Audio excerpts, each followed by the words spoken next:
My husband's brother has been crossing every line imaginable, and now my marriage is falling apart because I refuse to spend the holidays with him.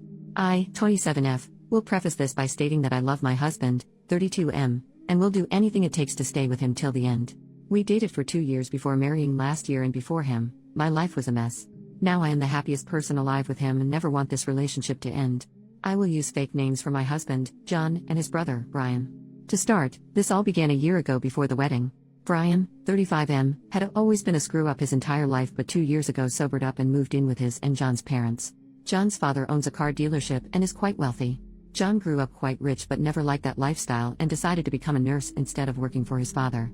Brian started working at the dealership and has turned his life around according to John's parents. I had met him a few times and he had creeped me out and was very inappropriate. He commented about my butt and even tried to grope me once, but John stopped him. I was very adamant before the wedding about not inviting Brian. John has a strong relationship with both his parents, and it's a big reason why I admire him. So when John's parents would not attend if Brian couldn't, so I gave in and invited Brian. That is where everything went wrong. The wedding was amazing, but Brian came up with a so-called prank. He found a half-full can of red paint in the church utility closet and thought it would be funny to dump it on me after the ceremony. When I went to the bathroom, he jumped around the corner and splashed the paint all over me and the dress. I was hysterical and wanted to call the cops on Brian.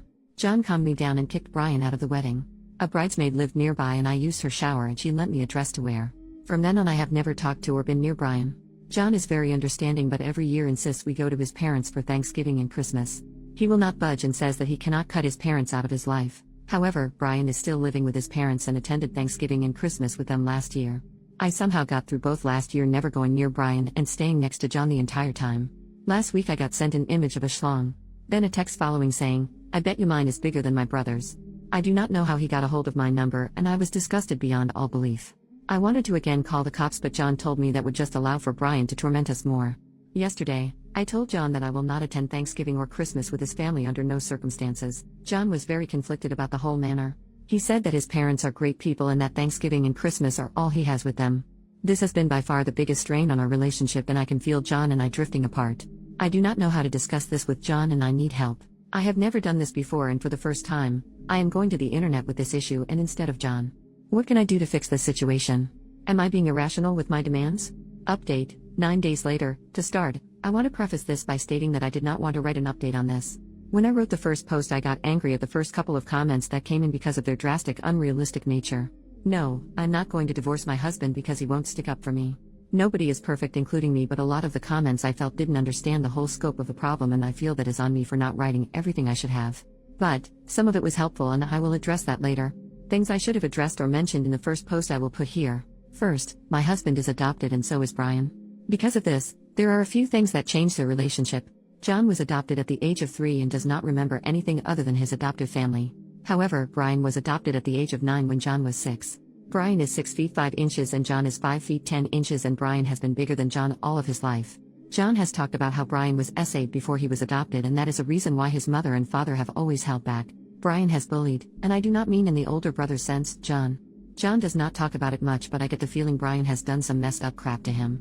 With that being said, after I calmed down from the first few comments the next day, I came back to the post to see it had somewhat exploded. I read through comments all day at work and wrote down some of the ones I needed to listen to. After I got home from work, John and I talked for a long time, and then the next night and the night after that. What I discussed with him was the stress his family has put on me. He by no means agrees with what his parents are doing or anything Brian has done. He opened up and did say that he felt he was failing a bit. He teared up for a bit when he told me that he wished that he had done more about Brian at the wedding and that he does not expect me to come with him to his family's ever again. He is a very shy guy and does not like conflict. He said that he would find a way for him to go just by himself for Thanksgiving and that he would just skip Christmas this year altogether. But an important thing I wanted, after reading the comments, was for him to explain to his mother exactly why I was not coming. I do not want Brian to get away with this and to expect me to be totally passive in the situation. John the first night was hesitant to say the least about the idea. He was afraid of many things about if he did that. But the second night, after thinking about it at work, he decided that it was the right thing to do.